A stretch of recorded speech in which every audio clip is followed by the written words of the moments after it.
साथ संगत जी, प्यार से कहना धन निरंकार जी। स्वागत है आप सभी का हमारे YouTube चैनल सोना इंस्पायर विचार पर। इस वीडियो की शुरुआत करने से पहले दास आपसे हाथ जोड़कर एक भावपूर्ण निवेदन करना चाहता है। हमारा उद्देश्य आपके जीवन में सकारात्मक शांति और प्रेरणा का संचार करना है। हर रोज हम आपके लिए एक नई प्रेरणादायक वीडियो लाते हैं। इन वीडियो के माध्यम से हम आपके जीवन में आत्मविश्वास, शांति और प्रेम का संदेश पहुंचाना चाहते हैं। आपसे निवेदन है, कृपया हमारे चैनल को सब्सक्राइब करें और नोटिफिकेशन को ऑन करना न भूलें, जिससे कि आप किसी भी अनमोल साखी, सत्संग या संदेश से वंचित न रहे। आज की हमारी कहानी का विषय है साथ संगत जी, प्यार से कहना धन निरंकार जी। साथ संगत जी, आशा करता हूँ सतगुरु माता जी की कृपा से आप सभी अच्छे हो। साथ संगत जी, आप जी के चरणों में बहुत ही सुंदर कहानी विचार, जिसका विषय है संत का असली स्वभाव कैसा होना चाहिए। साथ संगत जी, आइए जानते हैं इस सुंदर सी कहानी के माध्यम से। साथ संगत जी, गंगा के किनारे एक छोटा सा गांव बसा था। उसी गांव के बाहर एक प्राचीन आश्रम था, जहां एक प्रसिद्ध संत निवास करते थे। उनकी ख्याति दूर दूर तक फैली थी। लोग कहते थे कि वे बहुत ज्ञानी और दयालु है। दूर दूर से लोग उनके दर्शन के लिए आते और उनसे आशीर्वाद पाकर लौटते। एक दिन एक अजनबी उस गांव में आया। वह बहुत विद्वान था, लेकिन संतों की वास्तविकता को परखना चाहता था। उसने सुना था कि इस संत की बहुत प्रशंसा होती है, लेकिन उसे विश्वास नहीं था कि कोई वास्तव में इतना महान हो सकता है। उसने सोचा कि वह संत की परीक्षा लेगा। अजनबी सीधे आश्रम पहुंचा। वहां उसने देखा कि संत एक बड़े पीपल के पेड़ के नीचे बैठे ध्यान कर रहे थे। वह उनके पास गया और व्यंग भरे स्वर में बोला, आपकी ख्याति दूर दूर तक फैली है, लेकिन क्या आप सच में संत हैं? क्या आपके अंदर वैसा धैर्य, दया और सहनशीलता है जैसा लोग कहते हैं? संत ने मुस्कुराते हुए कहा, पुत्र, तुम मुझे जैसा पाओ वैसा ही समझो, लेकिन अगर तुम्हारे मन में संदेह है तो तुम स्वयं परख सकते हो। अजनबी ने सोचा कि अगर संत को गुस्सा आ जाए तो वह सिद्ध कर देगा कि यह संत केवल दिखावा कर रहा है। उसने संत का अपमान करना शुरू किया। वह ऊंची आवाज़ में बोलने लगा, तुम तो बस लोगों को बहकाने वाले हो। तुम्हारा ज्ञान किसी काम का नहीं। तुम स्वयं को बहुत महान समझते हो, लेकिन असल में तुम कुछ भी नहीं हो। संत ने उसकी ओर देखा और मुस्कुराते हुए बोले, पुत्र, जब कोई तुम्हें उपहार देने आए और तुम वह उपहार स्वीकार न करो तो वह उपहार किसके पास रह जाता है? अजनबी ने कहा, जिसने उपहार लाया उसी के पास। संत बोले, ठीक वैसे ही तुम्हारा क्रोध और अपमान तुम्हारे पास ही रहेगा। मैं इसे स्वीकार नहीं करता। अजनबी चौंक गया। उसने देखा कि संत के चेहरे पर जरा भी गुस्सा या अप्रसन्नता नहीं थी। अब अजनबी ने सोचा कि अगर संत धन की लालसा दिखाए तो साबित हो सकता है कि वे सच्चे संत नहीं। उसने एक सोने की असरफी निकाली और संत के सामने रख दी। अगर तुम इतने महान संत हो तो इस सोने की असरफी को ठुकरा कर दिखाओ। संत मुस्कुराकर बोले, पुत्र, अगर कोई तुम्हारे हाथ में एक कांच का टुकड़ा रख दे और कहे कि यह हीरा है, तो क्या वह हीरा बन जाएगा? अजनबी बोला, नहीं, कांच कभी हीरा नहीं बन सकता। संत ने उत्तर दिया, ठीक वैसे ही यह सोना मेरे लिए किसी कांच के टुकड़े से अधिक मूल्यवान नहीं। मेरा धन तो मेरा आत्मज्ञान है। अब अजनबी और भी चंकित हुआ। अंत में अजनबी ने सोचा कि अगर संत के भीतर करुणा नहीं होगी तो वे दूसरों की पीड़ा को नहीं समझ पाएंगे। उसने एक घायल पक्षी उठाया, उसका पंख टूटा हुआ था और संत के पास लाया। उसने कहा, अगर तुम सच्चे संत हो तो इसे ठीक कर दो। संत ने पक्षी को अपने हाथ में लिया, उसे प्यार से सहलाया और कहा, प्रकृति अपने आप सबका उपचार करती है। संत का कार्य चमत्कार करना नहीं बल्कि प्रेम और करुणा फैलाना होता है। इसके बाद संत ने पास के एक औषधीय पौधे के पत्ते तोड़े, उनका रस निकाला और पक्षी के पंख पर लगा दिया। धीरे धीरे पक्षी ने अपनी आंखें खोली और कुछ समय बाद वह उड़ने लगा। अब अजनबी को समझ आ गया था कि वह संत वास्तव में महान है। उसने संत के चरणों में गिरकर माफ़ी मांगी और बोला, मैंने आपको परखने की कोशिश की, लेकिन अब मैं समझ गया हूँ कि संत का असली स्वभाव धैर्य, दया और करुणा होता है। संत ने उसे उठाया और कहा, हर इंसान को सत्य की खोज स्वयं करनी चाहिए, लेकिन याद रखना, सच्चा संत वही होता है जो अपमान में धैर्य रखे, धन में संतुष्ट रहे और दूसरों के दुख पे करुणा दिखाए। अजनबी ने संकल्प लिया कि अब वह भी इस सीख को अपने जीवन में अपनाएगा और सच्ची आध्यात्मिकता की राह पर चलेगा। संत का असली स्वभाव धैर्य, त्याग और करुणा में निहित होता है। वे अपमान को स्वीकार नहीं करते, धन का लोभ नहीं करते और हर प्राणी के प्रति प्रेम रखते हैं। साथ संगत जी, संत की असली परीक्षा। प्राचीन समय की बात है। हिमालय की गोद में बसे एक छोटे से गांव में एक संत निवास करते थे। वे बहुत शांत और करुणामयी थे। उनकी ख्याति दूर दूर तक फैली थी और लोग उनके शिक्षाओं को सुनने के लिए आते थे। लेकिन संत कभी भी अपने ज्ञान का दिखावा नहीं करते। वे हमेशा कहते हैं, संत होने का अर्थ है भीतर से निर्मल होना, न कि बाहरी दिखावा करना। एक दिन पड़ोसी राज्य का राजा संत के पास पहुंचा। राजा को अपने ज्ञान और शक्ति पर बहुत अभिमान था। वह संतों की परीक्षा लेने में आनंद लेता था। उसने सुना था कि यह संत बहुत महान है, तो उसने तय किया कि इसे परख कर देखेंगे। राजा ने संत के आश्रम में पहुंचते ही कहा, हे संत, मैं आपको 3 कठिन प्रश्न पूछूंगा। अगर आपने उत्तर दिया तो मैं मानूंगा कि आप सच्चे संत हैं, लेकिन अगर आप असफल हो गए तो यह सिद्ध हो जाएगा कि आपकी ख्याति मात्र एक भ्रम है। संत मुस्कुराए और बोले, राजन, सत्य किसी परीक्षा का मोहताज नहीं होता, लेकिन यदि आपके प्रश्न मेरे उत्तरों से संतुष्ट होगे तो पूछिए।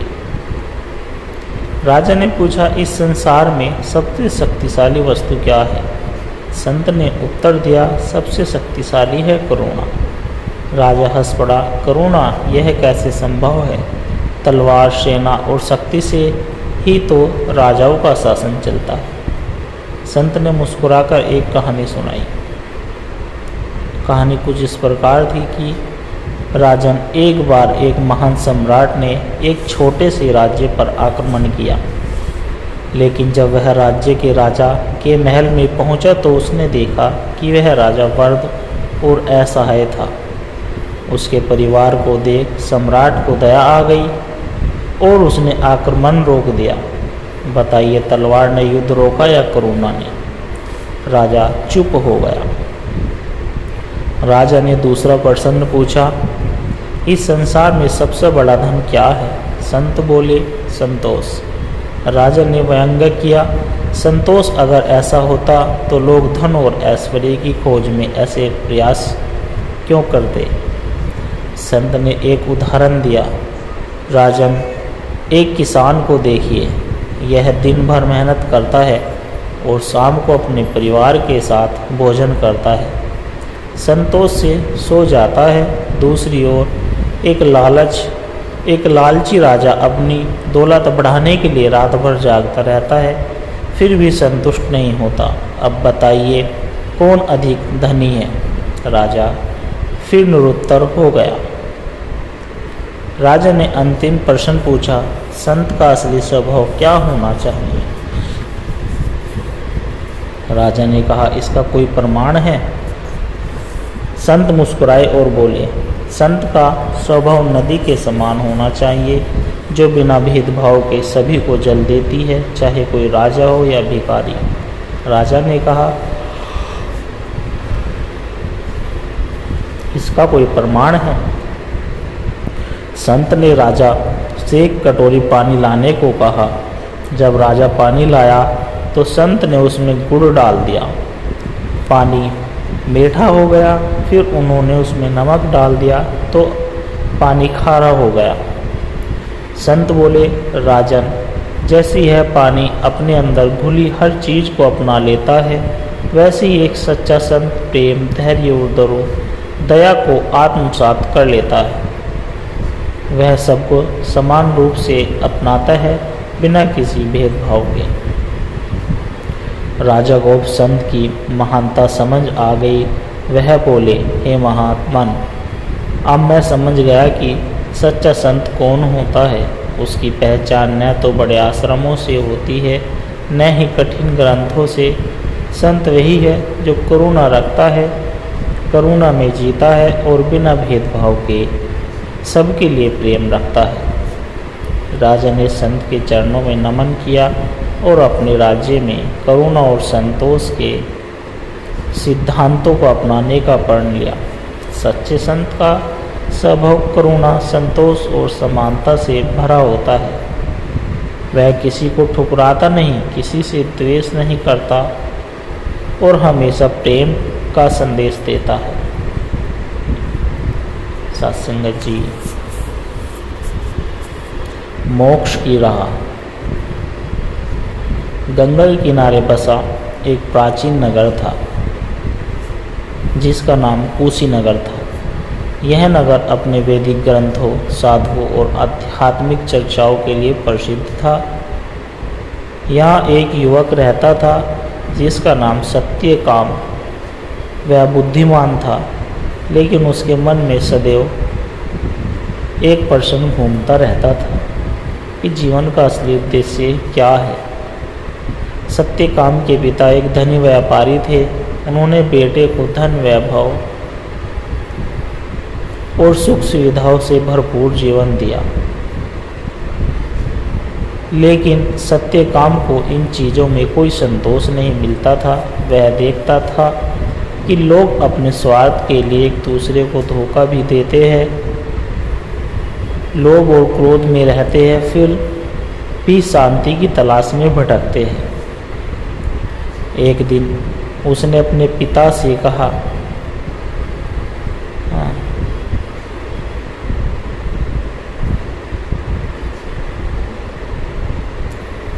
पिताजी, क्या धन से सच्चा सुख प्राप्त किया जा सकता है? पिता ने उत्तर दिया, संसार में धन सबसे बड़ी शक्ति है।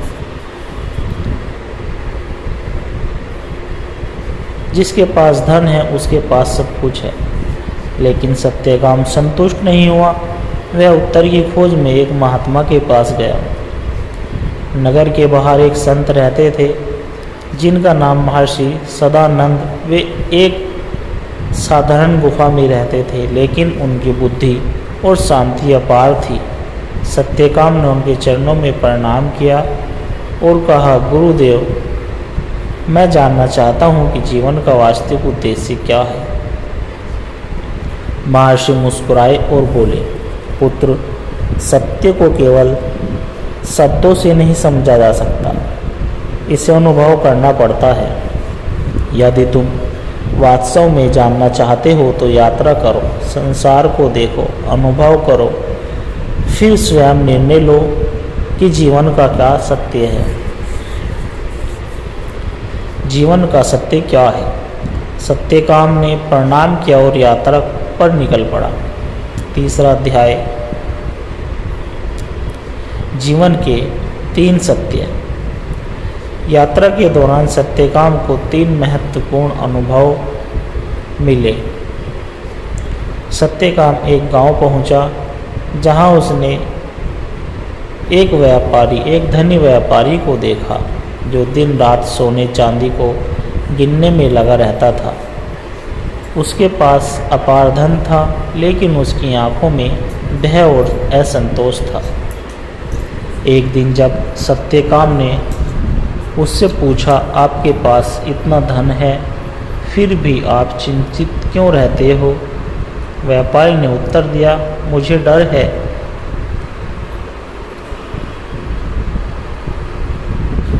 डर है कि कोई मेरा धन चुरा ना ले, इसलिए मैं हर समय इसकी रक्षा करता हूँ। सत्यकाम समझ गया कि धन असली सुख नहीं देता, बल्कि उसे पाने और खोने का भय देता है। आगे बढ़ते हुए वह एक राजा के दरबार में पहुंचा। राजा बहुत शक्तिशाली था, लेकिन अपने दरबारियों और पड़ोसी राज्यों से हर समय शंकित रहता था। राजा ने सत्यकाम से पूछा, तुम कौन हो और क्या चाहते हो? सत्यकाम ने उत्तर दिया, मैं सत्य की खोज में हूँ। क्या आपको सत्ता से शांति मिली? राजा ने ठहका लगाया और कहा, राजा को शांति नहीं मिलती, केवल विजय मिलती है। लेकिन सत्यकाम ने देखा कि राजा की मुस्कान के पीछे भय छिपा था, सत्ता खोने का भय। अंत में सत्यकाम एक वृद्ध महिला से मिला जो एक झोपड़ी में रहती थी। उसके पास कुछ भी नहीं था, लेकिन वह हमेशा प्रसन्न रहती थी। वह जो भी भोजन पाती उसे दूसरों में बांट देती थी। सत्यकाम ने पूछा, माँ, आपके पास कुछ भी नहीं, फिर भी आप इतनी खुश क्यों? महिला ने मुस्कुराकर कहा, बेटा, देने का आनंद सबसे बड़ा सुख है। जब मैं दूसरों को खिलाती हूँ तो मेरी आत्मा तृप्त होती है। सत्यकाम को अब समझ आ गया कि सच्चा सुख त्याग और प्रेम में है, न कि लोभ और सत्ता में। वर्षों बाद सत्यकाम वापस महर्षि सदानंद के पास पहुंचा।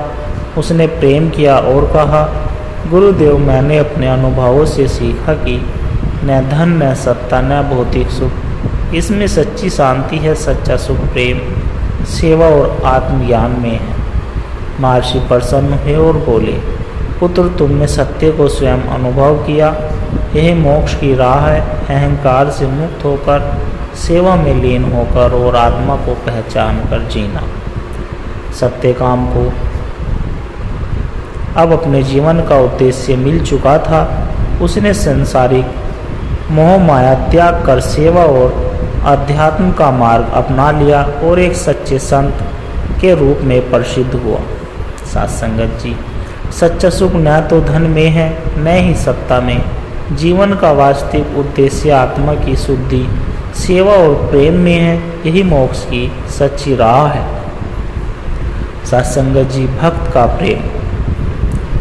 कांचीपुरम नगर में एक निर्धन युवक रहता था। नाम था देवदास।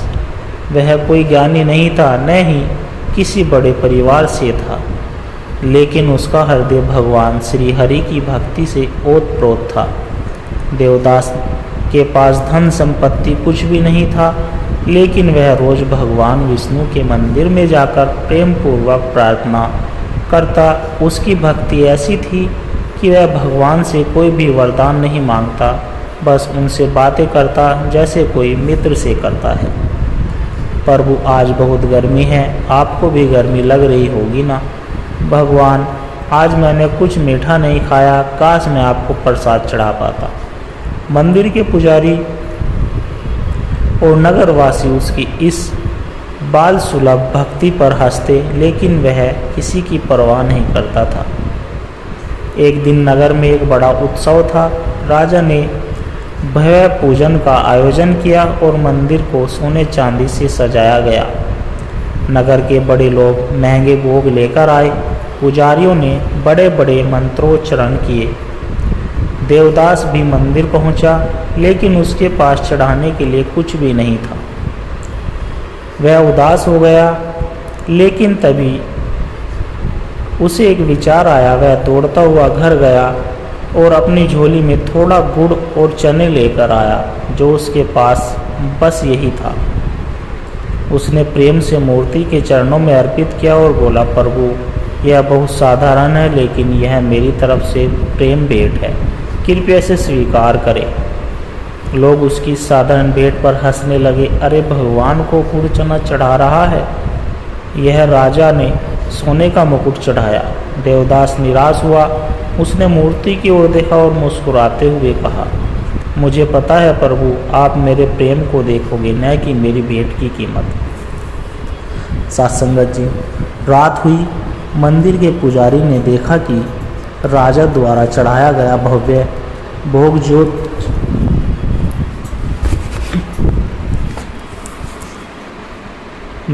जो का त्यों रखा था, लेकिन देवदास का गुड़ चना कहीं नहीं था। पूरे नगर में यह बात फैल गई। कोई समझ नहीं पा रहा था कि भगवान ने महंगे भोग को छोड़कर एक साधारण भक्त का प्रसाद स्वीकार क्यों किया। उसी रात पुजारी को सौपन में भगवान विष्णु प्रकट हुए और बोले, हे पुजारी, भक्ति से भेंट नहीं, हृदय से आंकी जाती है। भक्ति भेंट से नहीं, हृदय से आंकी जाती है। राजाओं की भेंट मेरे लिए मूल्यवान नहीं, क्योंकि वे अहंकार के साथ चढ़ाते हैं, लेकिन देवदास ने जो गुड़ चना चढ़ाया वह सच्चे प्रेम और श्रद्धा से भरा था। मैंने वही स्वीकार किया। सुबह जब यह बात देवदास को पता चली तो उसकी आंखों में आंसू बहने लगे।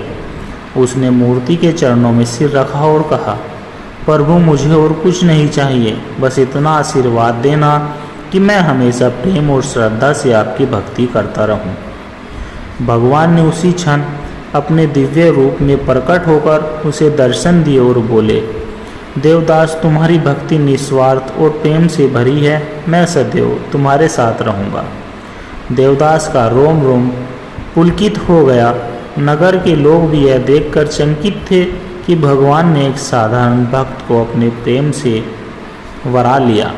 साथ संगत जी, इस कहानी से यह शिक्षा मिलती है कि भगवान को बाहरी आडंबर और महंगे चढ़ावे की आवश्यकता नहीं होती, वे केवल प्रेम और श्रद्धा को स्वीकार करते हैं।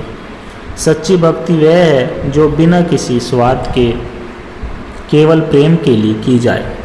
साथ संगत जी, दास के द्वारा कहे गए प्रेरणादायक कहानी विचार यदि आप जी को अच्छे लगे हो तो वीडियो को लाइक, कमेंट और शेयर ज़रूर कर दे और दास को आशीर्वाद दे के आप जी के चरणों में हर रोज़ ऐसी ही प्रेरणादायक कहानी विचार लेकर आता रहूं। और साथ संगत जी, कमेंट बॉक्स में धन निरंकार जी ज़रूर लिख दे। साथ संगत जी, प्यार से कहना, धन निरंकार जी।